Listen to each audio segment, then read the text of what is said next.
So ayan mga kadeway, another informative sa inyo or information. Share ko lang po yung nalalaman ko about Euro Motors. Ang Euro Motors po or Mitsubishi is a Philippine brand made motorcycle na yung assemble dito sa Pilipinas, pero yung mga parts nito from Taiwan and China. Yun po. Mitsubishi is a Philippine company na sila yung dealer sa Pilipinas ng SYM, Kiwi, yung iba Bristol, tapos Benelli, tapos itong Euro Motors. Okay? So ito mga kadeway, body po siya ng Yamaha Aerox. Okay? Tapos yung makina niya is makina ng Honda EDB or PCX. Click na PCX pala, Honda PCX. Yung makina, yung black PCX yan at Honda EDB. Dito naman sa panggilid natin o sa transmission niya, yung CVT niya, yung components dyan ay pang Honda Click 160 or Vario sa ibang katawagan, sa ibang pangalan, sa Thailand, Malaysia, Indonesia. Yung Click sa Pilipinas, Vario doon. Okay? So yan mga kadeway, hindi ka mamumroblema sa mga interchangeable yung parts niya. Ulitin ko, yung panggilid niya, pwede yung mga center spring, clutch spring, fly balls ng Honda Click 160. Sa block naman, sa piston, sa makina dyan, Honda EDB or PCX. Honda PCX. Tapos yung mga dito naman sa plating na is from Yamaha Aerox. Ayan mga kadiway. Saan ka pa? Aerox Tagalog, formado na, parang kargado pa. Diba? Siyempre parang may karga eh, 180cc. 3 and 1. Kahit nalagyan mo yung gawin mong i-upgrade mo yung Aerox mo, yung P6 mo, 180cc.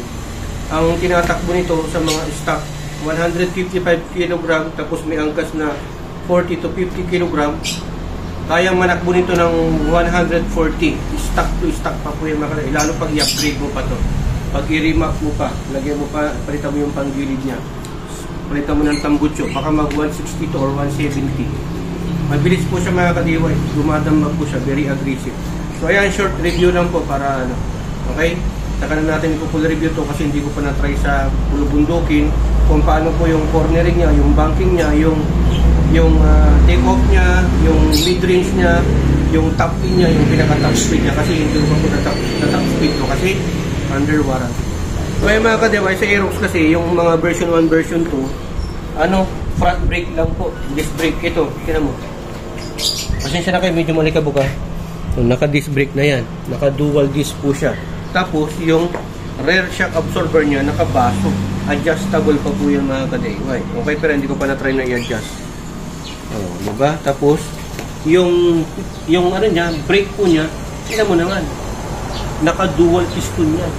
Yung iba, single piston lang. Ito yung single piston. Kaya ito, yung si Rusi, si Hane, naka-dual piston. Dalawang piston. Ito, single piston lang. Yan. Diba? Ito, dual piston na malalaki. So, wala kang, hindi ka mag-worry kasi malakas yung, niya, brake niya. Tapos malaki yung disc niya. Combination brake, pag nagprino ka sa likod, kasabay yung harap. Para ka na rin naka-ABS niyan. Diba?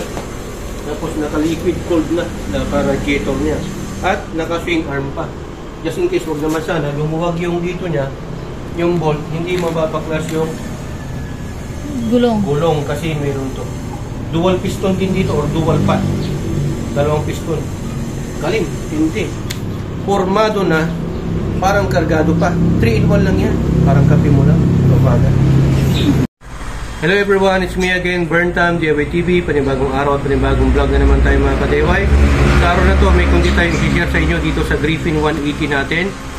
Bago natin tuloy yung video, syempre shoutout muna natin Adam's Vlog, pakisubscribe sa YouTube channel at pakifollow yung Facebook page niya. Syempre yung mga Griffin community natin dyan mula Luzon, Visayas at Mindanao. Shoutout sa inyo mga boss amo. So yan, may share tayong knowledge tungkol sa Griffin natin. Ayan, sa mga bagong owners na bagong kuha sa kasa yung mga Griffin nila, may-share tayong idea sa inyo. I-check nyo lagi or dapat tine-check ninyo yung tire pressure ninyo pag galing sa kasa. Kasi ano po yan, kadalasan ng issue is over yung tire pressure. So dapat meron kayong tire pressure gauge or ipag-gauge nyo sa mga gasoline station. So dito mga ka-DIY, ano tayo sa owner's manual, pakita natin. So nasa page, ano bang page to? Buklatin natin. Lagi tayong check sa manual. Yes, mag-check sa manual, basahin nyo po lagi to. Page 16. So nakalagay dyan, tires. Yun, front and rear. The tire pressure normal. So ang standard daw ay 1.75 kg. So yung 1.75 kg, para hindi ka na po mahirapan na mag times o mag-convert niyan, i-convert mo na lang sa i-search mo na lang sa Google. 1.75 kg convert to PSI or 14.2 or times mo sa 14.2. Okay? Yan, so ang ibig sabihin po ng PSI ay pounds per square inch. So dito po nakalagay, pag ita-times mo to, nasa 24 to 25 lang po sa harapan. Tapos sa likod nasa 36. Opo, mga ganyan. O pwede 32. mo 32 to 35, pwede na yan. Pag may angkas ka, 2.25 kg. Okay? Pag standard naman wala kang angkas is 2.0 kg. So ganyan po mga ka-DIY. So yan, ita-tire gauge na po natin. Yan. Tire gauge natin para makita ninyo. Yan, so 36. Awasan na unti para 35. Yun, oh. Pwede na. Pwede na. So ganyan po yan. Okay naman tong likod. Sa harapan naman tayo. Harap. Shoutout muna natin. May-ari. White salt potato. Yan yung may-ari po mga ka-DIY. So yan, gauge natin kasi napansin ko masyadong matalbog sa harapan. Dito natin para makita. Hindi. Dito sa kabila.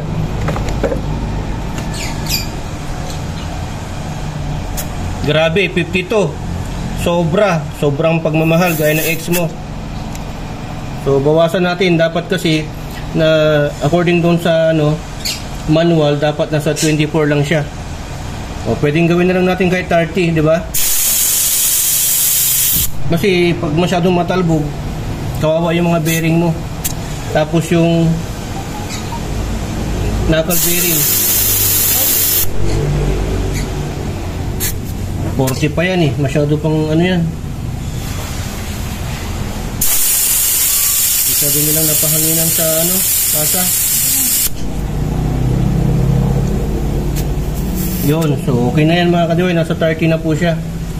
So ganun lang po dapat 25 to 30, tapos 30 to 35 to 36 pag may angkas ka. Depende na lang yan pag maraming yung load, okay? I-testing, ayan, test drive po ng may-ari mga ka-DIY, i-flex niya. Okay na. So ayan pa, same lang din sa Aerox. Thank you sa pinagkatiwala. Kaya agtuanta mo. Sige, try mo. Yan o. Actually, mga ka-DIY, ang Aerox is nasa 127 to 130 kg. Ito, 115 lang po yung motor. Kaya masyado siyang magaan. Mabilis po talaga yan. Yung may-ari, ilang kilo? Ano yan? 100. Yung sinasabi ko nga sa inyo mga ka-DIY, yung kasama namin sa grupo, 155 kg, tapos yung angkas na 55, nagwa 140 pa. Kaya ingat lang po. Dumadamba po yan. Try. Buka. Ganun undi-kundi. Ganda siya talaga yung may-ari ng motor. Yung may-ari. Kunin na.